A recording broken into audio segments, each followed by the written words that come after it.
Selamat siang guys, kami dari kelompok 2 kelas 2 MNMB. Nah, sebelum itu kami ucapkan diri dulu. Nama saya Albert Denok. Nama saya Beni Setiawan. Nama saya Felix Fernando. Abang Febri Nanda. Nah, siang ini kami akan ke SMK Kartini. Kami akan mensosialisasikan tentang narkoba. Nah, jangan sampai ketinggalan ya, ikuti kami.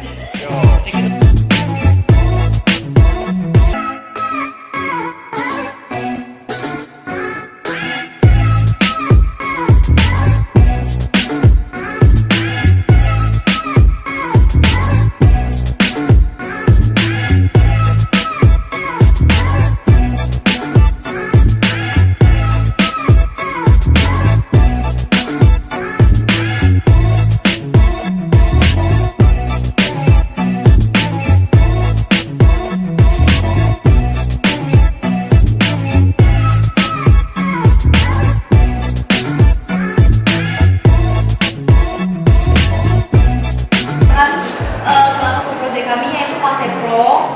Nah, Pasepro kami kali ini temanya yaitu tentang edukasi tentang narkoba. Jadi ada tahu nggak apa itu narkoba? Tahu lah ya, masa nggak tahu narkoba udah SMA kelas 2 masa nggak tahu? Ada yang tadi narkoba dulu.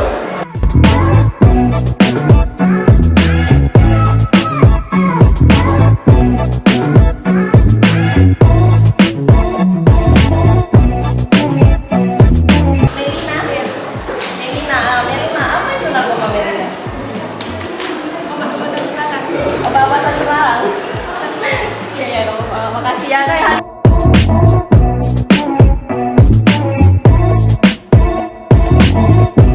Tapi tidak hanya untuk tubuh saya, tapi untuk mental dan fisik kita juga ya. Nah, selanjutnya ada yang tahu nggak mengapa sih narkoba itu? Pertanyaannya mana ya?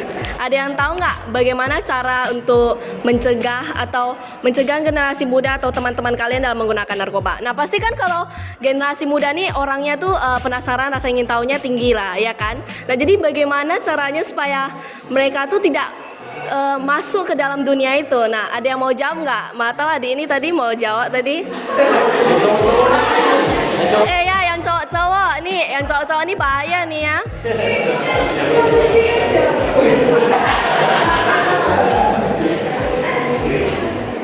Ada yang mau jawab?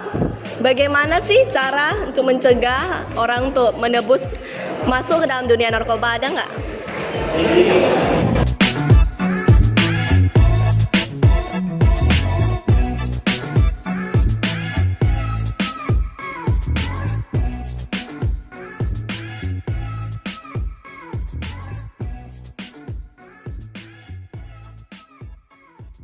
Ada yang mau nanya? Kayaknya yang nanya cuma bangku ini doang ya. Namanya siapa? Sisilia. Sisilia ya. Nah, Sisilia bagaimana caranya? Kalau dari lingkungan kita bisa menjauhi teman-teman yang sudah terjerumus dari narkoba.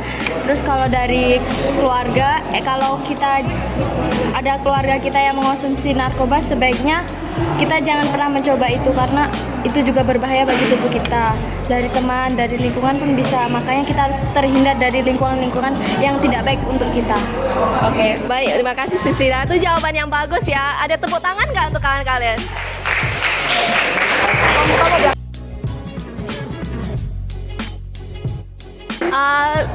Benar ya kata Sisilia ya?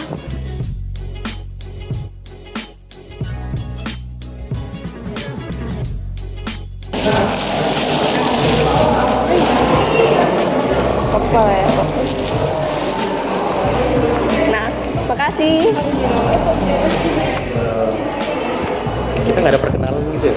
Nama kita siapa? Oh iya, jangan Oke, tadi kalian berarti kita belum perkenalan juga kan? Berarti kita harus kata pepatah itu tak kenal maka tak sayang maka tak cinta. Berarti kita harus perkenalan dulu. Perkenalkan, nama saya Felix Fernando dari Universitas Internasional Batam. lupa ada di universitas mana tadi? Maksudnya mau Universitas Batam gitu ya kan? Saya jurusan manajemen dan kawan-kawan saya juga jurusan manajemen. Jadi saya ingin kasih tahu bahwa jenis-jenis narkoba itu ada morfin, terus heroin, ganja, kokain, dan LSD atau ricinoic acid yang harus di opium. Jadi 6 kategori narkoba ini rata-rata tidak baik untuk digunakan. Karena kenapa? Karena sangat kecanduan. Apalagi kalau kita udah sangat menjadi pengedar narkoba, jadi kecanduan. Kalau udah sakau, otomatis kita udah agak susah untuk melepaskannya gitu. Jadi menurut saya jauhilah narkoba, jangan sampai kita mencoba-mencoba. Apalagi kita anak-anak milenial semua nih, rata-rata pergi-pergilah ke klub malam ya kan, kayak ini ya kan. Jangan kasih ide-ide yang baru. Ya kan, mana tahu ya kan. Kita nggak tahu kawan-kawan kita yang jahil kan, tiba-tiba kadang-kadang kawan kita pun kita belum tentu kita percayai, apalagi yang bukan kawan kita sendiri. Jadi mungkin menurut saya sendiri dan teman-teman kita semua bahwa narkoba itu janganlah kita coba, karena jauhilah narkoba, hidup sehat, rajin olahraga karena ada virus corona ya kan. Terima kasih. Virus corona. Ada. Oh. Hati-hati ya guys, virus corona. Itu sedikit peringatan.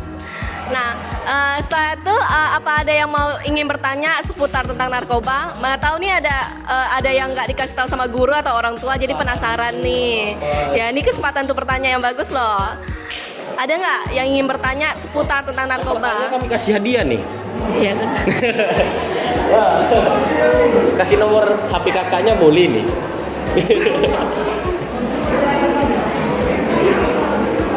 Nama panggilan? Septi. Septi. Oh ya, Septi. Nah, pertanyaannya apa, Septi? Kenapa dokter diperbolehkan menggunakan narkoba untuk mengobati pasiennya? Oke, itu pertanyaan yang bagus ya. Felix, kau dengar? Mengapa dokter menggunakan narkoba untuk pasiennya? Narkoba, oke. Bukan narkoba sih. Bukan Psikodokter sebenarnya. Narkoba untuk di dokter itu bukan narkoba, tapi ada jenis narkoba yang namanya ganja. Itulah kenapa ada perdebatan di atas bahwa kenapa nggak dilegalkan ganja itu buat di Indonesia. Karena kita Indonesia itu barbar, tahu barbar? Nah itulah. Candy bar itu ya? Nah, jadi barbar, terus pertama coba 1 linting, terus mau coba lagi 2 linting, terus coba terus, lebih kapasitasnya, lebih dosis, sakau meninggal. Jadi itulah kenapa ada juga yang untuk medis seperti ganja dan yang lainnya, cuman belum bisa dipakai buat untuk di Indonesia. Memang Indonesia dipakai, cuman kapasitasnya sedikit. Dan jadi nggak, kan ya dokter-dokter aja. Jadi nggak semua bisa pakai. Mungkin itu saja.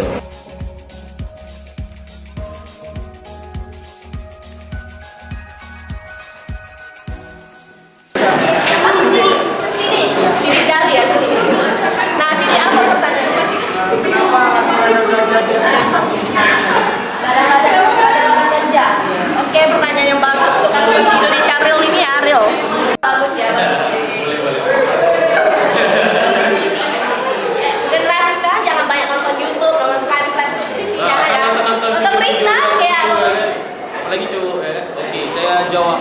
Mengapa di Aceh kenapa banyak narkoba nggak dimusnahkan ya? Karena setiap di Indonesia itu bukan di Aceh juga, banyak lagi yang di lain. Di Jakarta, di Batam juga banyak. Mungkin kalian pernah dengar kampung saya sampai itu kampung Aceh juga. Ya di sini kalau nggak salah. Kampung Tua, Simpang Dam, itu tempat-tempat yang pengedar narkoba. Jadi kenapa nggak dimusnahkan? Karena kita tidak bisa memusnahkan manusia itu. Karena setiap manusia yang baru ditangkap, sudah dimusnahkan, ditembak mati, masih ada lahir yang baru. Makanya itulah kita sosialisasi ke sekolah-sekolah, banyak dari BNN narkotika, sosialisasi ke sekolah-sekolah agar mencegah bahwa jangan anak milenial itu atau anak Indonesia ini terlibat dalam narkoba. Karena kan banyak orang-orang yang pengen cari duit cepat, jual ganja dapat 1 juta ya kan 1 hari ya kan, cepat kan. Di mana kita dapat 1 hari 1 juta? Nggak ada. Kerja saya aja kerja nggak dapat 1 hari 1 juta ya kan, cuma 100.000 paling. Nah begitu, makanya kita harus pola pikir kita itu harus berubah mindsetnya. Jadi kenapa di Indonesia masih banyak peredaran narkoba? Karena itu kita tidak bisa membersihkan satu persatu orang-orang tersebut. karena mereka juga bersembunyi, bermainnya di dalam juga. Banyak juga dari pihak-pihak yang dari pemerintahan juga bermain di dalam seperti itu. Jadi kita susah untuk menangkap mereka-mereka ini. Jadi mungkin kenapa di Aceh juga banyak juga pengedar narkoba, karena mereka udah terlibat udah berapa lama. Jadi pengedar, jadi pemakai juga. Jadi mereka sudah susah untuk melepaskan. Mungkin itu saja. Kira-kira pas. Siapa nama adik? Bunga. Bunga, wih Bunga, cantik ya namanya, indah ya. Ada apa pertanyaannya? Apakah penggunaan narkoba itu dapat ketergantungan? Kalau misalnya dia tergantungan, kayak mana cara menyembuhkannya? Oh, jadi ini kayak soal tentang kecanduan ya, ketergantungan ya. Oke, Untuk ketergantungan narkoba, kenapa bisa tergantungan? Karena dia kecanduan. Sama juga kita seperti makan nasi, ya kan? Makan tiap hari kecanduan juga kan? Ya. kalau Indonesia ini saya makan nasi. Ketergantungan makan mie aja pakai nasi, tambah lagi proteinnya, karbohidratnya. Jadi kenapa orang narkoba ini dia bisa kecanduan? Pertama dia mencoba, berasa kayak kita lagi banyak masalah, depresi, kurang semangat, tidur tidak nyenyak. Jadi apa salahnya? Apa di mana kita kadang-kadang kita insomnia itu agak susah juga tidur itu, apalagi di kalangan artis. Mereka stripping itu terlalu lama, berjam-jam, berhari-hari, mereka sinetron lah semuanya. Mereka butuh tidur. Gimana cara mereka bisa tidur? Mereka harus minum obat itu, narkoba. Jenis apa? Ada sabu, ada ganja. Tapi mereka nggak minum atau mereka nggak pakai itu seterusnya. Tapi mereka pakai berkala. Kalau lagi pengen, mereka pakai. Kalau nggak pakai. Gimana cara mencegah bahwa tidak bisa ketergantungan? Jadi kita harus menghindari narkoba tersebut, dan kita coba-coba. Karena mencoba-coba hasilnya nanti kita kecanduan, ketagihan, nggak dapat, kita jual rumah habis, ya kan, mau beli obat aja, terus meninggal, masuk neraka. Ditanya nanti agama apa, ya kan? Kira-kira nanti ditanya, kamu kenapa, ya kan? Masuk di mana? Kamu cari aja deh. Dosamu udah terlalu banyak di dunia ini, ya kan. Jadi tidak diterima lagi. Di bumi kan di atas nggak diterima lagi, ya di tengah-tengah gampang ya. Kayak kuntilanak ya. Jadi itulah. Makanya kita jangan coba-coba narkoba. Hindarin saja masalah narkoba. Apalagi kita anak milenial tuh gampang terpengaruhi. Apalagi kita bisa lihat dari berita-berita kita sendiri, berita-berita banyak tuh kalangan artis kena tangkap narkoba. Apalagi artisnya masih muda, kayak Jeffrey Nicole, pakai sabu. Padahal ganteng, ya kan? Tapi pakainya sabu karena dia nggak bisa tidur. Karena susah tidur, jadi dia harus memakai itu baru bisa tenang dirinya. Kalau nggak tenang. Makanya hindarin, jangan pernah coba pakai narkoba, sekalipun jangan. Saya kasih tahu, karena narkoba itu merusak hidup kita. Mungkin itu saja yang bisa saya sampaikan. Terima kasih. Oke, terima kasih Kelly. Pertanyaan nih sama yang cowok-cowok, di sini siapa yang udah mencoba yang namanya rokok? Jujur aja, ayo. Oh, ini nggak jadi Le ya, cowok idaman ya, nggak jadi. Kurang presentasi cowok idaman ya. Nah guys, Semuanya tahu ya, langsung pilih. Nah guys, saya mau kasih sedikit informasi buat teman-teman. Nah, asal teman-teman tahu kalau misalnya merokok itu adalah jembatan menuju narkoba, ya. Jadi memang di usia-usia seperti teman-teman tuh rasa ingin mencoba itu memang sangat besar. Jadi teman-teman mencoba rasa rokok enak kan? Iya. Enak kali, sedap kali. Nah, jadi kalau misalnya teman-teman merasa, saya pernah nanya sama teman saya merokok, kenapa sih kamu merokok? Dia jawabnya karena dia depresi, banyak pikiran dan lain-lain. Kalau menurut saya, Tuhan tuh menciptakan kita, pasti memberikan kita masing-masing masalah kan. Nah, gimana Tuhan itu ingin kita lebih dewasa lagi. Gimana cara kita memecahkan masalah tersebut? Bukan dengan merokok, ya, bukan dengan merokok. Jadi sebenarnya merokok itu bukan salah satu jalan penyelesaian suatu masalah. Maksudnya dia cuman jalan penyelesaian berskala pendek gitu doang. Nah, kalau teman-teman udah mulai penasaran sama merokok, teman-teman coba nih kemudian nanti teman-teman bakal penasaran sama yang namanya narkoba. Nah, mengapa that's why kenapa merokok itu merupakan jembatan menuju narkoba. Nah, saya juga mau nambah kenapa narkoba itu membuat kita kecanduan. Nah, saya dulu pas SMA saya ada ikut organisasi namanya PIK-R. Di sini ada PIK-R gak? Ada kan? Nah, di sana saya pernah pergi wawancara sama salah satu apa sih ngomongnya kalau itu yang kena tangkap itu apa namanya? Narapidana narkoba. Terus dia sekarang udah dibebaskan. Terus saya nanya sama dia, kenapa Anda menggunakan narkoba itu? Salah satunya juga karena apa itu namanya? Perkawanan ya, apa sih? Pergaulannya. Kemudian rasa ingin mencobanya. Terus dia bilang kalau misalnya dia lagi depresi, dia kalau makan narkoba, terus dia merasa nge-fly gitu kan. Dia kayak merasa kayak semuanya kayak sesuai dengan apa yang dia mau gitu loh. Mengapa dia kayak terus-terusan pengen, aduh aku pengen gini-gini nih. Jadi kalau nge-fly itu kayak dia merasa semuanya tuh kayak sesuai keinginan dia. Kemudian dia itu di penjara itu dia kan di penjara nggak boleh pakai narkoba nih. Jadi dia itu bilang ke kita kalau misalnya berhenti narkoba itu bahkan jauh lebih sulit daripada menghadapi masalah yang dia alami gitu loh. Kan dia menghadapi masalahnya kan dengan narkoba kan. Ternyata mau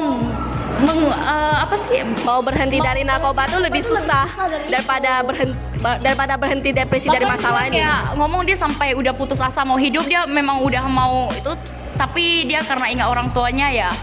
Tapi dia sekarang mengganti narkoba dengan apa sih? Permen. Aduh, aku lupa. Bukan. Ya, dia Permen. Ya, dia karet. Kayak ganti gitu. Jadi dia berusaha ganti narkoba tuh kayak dengan kebiasaan yang lain gitu. Ini lollipop gitu. Apa namanya itu? Lupa aku namanya. Permen yang susu itu ya, Mumu ya? Ya, itulah. Mumu apa namanya, lupa. Jadi buat teman-teman cowok-cowok jangan sekali mencoba yang namanya merokok ya. Ya, cek juga ya. Selain uang kalian habis, kesehatan kalian juga rusak. Orang tua kalian khawatir juga loh. Untuk apa kalian membayar untuk lebih cepat menuju neraka ya? Untuk apa gitu ya? Jadi mending uang itu kalian investasikan buat masa depan kalian. Ya, investasi untuk perusahaan. Hah? Ngomong lah. Udah gitu aja sih dari saya. Oke, makasih ya. Penutupannya? Oh, itu apa penutupan? Penutupannya saya aja. Oke, jadi untuk kalian semua, apalagi adik-adik kita semua juga, bahwa jauhilah narkoba, pergaulan bebas itu boleh, tapi kita harus kasih tahu bahwa kita punya teman dan dekatkan diri kepada Tuhan juga. Terus banyak berdoa, hormati orang tua, dengarin kata orang tua. Apa yang mereka katakan itu pasti benar, gak akan mungkin salah. Karena mereka sudah tahu kita dilahirkan, pasti mereka ingin kalian juga baik, kalian disekolahkan dengan baik, kalian harus cari masa depan lebih baik lagi. Biar misalkan nih, kita kasih contoh, mereka susah-susah kalian sekolahkan, kalian tidak benar, kalian putus sekolah, mereka cari kerja susah sekarang, terus kalian putus sekolah, kalian pakai narkoba. Kira-kira tanggapan orang tua kalian gimana? Tersayak kayaknya pengen dicoret dari kakak gitu ya kan. Nggak segampang itu gitu ya kan. Cuman kan mereka juga punya hati. Kenapa anakku bisa seperti itu? Apa salahnya anakku seperti itu? Berarti didikan orang tua, kita juga tidak menyalahkan didikan orang tua kita. Bahwa karena pergaulan kita yang kita harus batasi. Oh, kita boleh berkawan seperti ini. Misalnya dia nih pemakai nih. Oh, kita udah tahu. Oke. Boleh berkawan tapi jauhi pemakainya. Boleh berkawan tapi jangan dekati untuk misalnya kebiasaannya. Ayolah kita pergi ke klub malam kita sambil ini kan gini-gini gitu ya kan, nggak boleh, nggak perlu. Apalagi kita masih muda, generasi kita masih panjang. Ciptain kreasi-kreasi baru kalian, ciptain buat orang tua kalian bangga kepada kalian sekolah yang benar-benar lulus sekolah, kuliah, mereka mau kalian kuliah S1, S2, S3 sampai STLR ya kan. Bisa kan. STLR 88 maksudnya. Tahu sekali. Jadi mungkin jauhilah narkoba, sayangin orang tua kalian, jangan amer ya, orang tua kan dekat pada orang tua. Jadi jauhilah narkoba itu. Pergaulan kalian juga, apalagi anak milenial sekarang ini pengen coba-cobanya itu banyak, apalagi saya dong. Jangan dicoba lah. Tapi janganlah, kayak saya juga punya kawan dulu aja. Saya dulu ada jalanan kalau dibilang. Kawan-kawan saya tuh anak pemakai ibon, narkoba juga, ekstasi, sabu-sabu. Kawan-kawan saya seperti itu semua. Tapi kenapa saya tidak terikut? Karena saya tidak mau. Karena saya ngerti bahwa orang tua saya tuh mendidik saya bahwa untuk ikut baik, jangan ikut mereka. Jadi mungkin itu saja pengalaman saya. Karena pengalaman saya itu terlalu gimana ya? Kalau dibilang pahit sekali kan. Di jalanan main sana kemari, ngetrek itu udah biasa itu. Ngetrek, balap, liar segala macam, udah saya cobain itu. Jadi saya nggak mau coba-coba lagi. Mungkin untuk edukasi kalian juga, pikiran kalian lebih agak dibuka, mindset kalian bahwa kita sekolah itu untuk belajar. Memang perlu belajar, tapi nggak terlalu kalian fokuskan. Kalian bikin kreasi baru kalian sendiri. Bahwa di sekolah ini buat apa kalian? Apa rencana kalian sekolah? Jadi buatlah masa depan kalian sendiri, bikinlah masa depan kalian sendiri. Kira-kira kalian mau ciptakan, kalian mau jadi apa nantinya pas setelah tamat sekolah dari sini. Mungkin itu saja dari saya. Nama saya Felixio Fernando. Terima kasih. Oke, terima kasih. Nah, sebagai penutup, mau nggak adik-adik katain slogan? Mau lah ya, mau dong. Gak mau ya? Mau ya? Nah, nanti kakak bilang narkoba. Nah, adik bilang katakan tidak. Tidaknya 3 kali ya.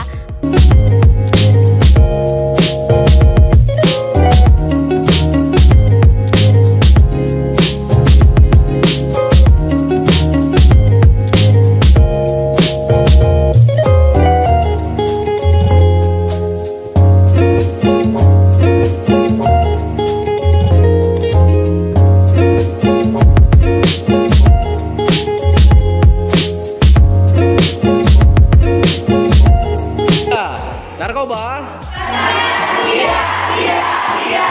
Oke, mantap. Tepuk tangan untuk kita semua.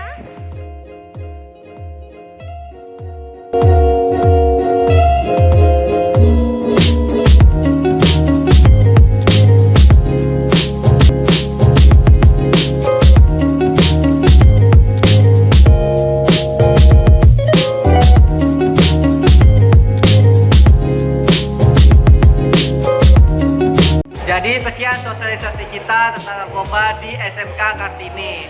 Nah, jangan lupa like, comment, share, and subscribe.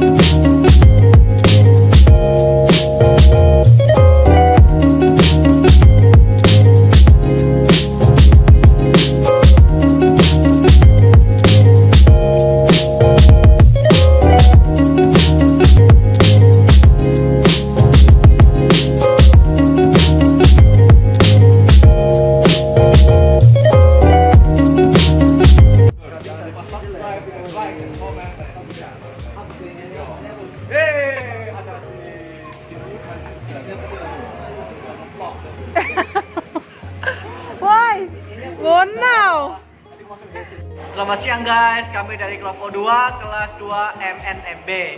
Nah, sebelum itu saya perkenalkan diri, nama saya Albert Denok. Nama saya Benny Setiawan. Nama saya Felixio Fernando.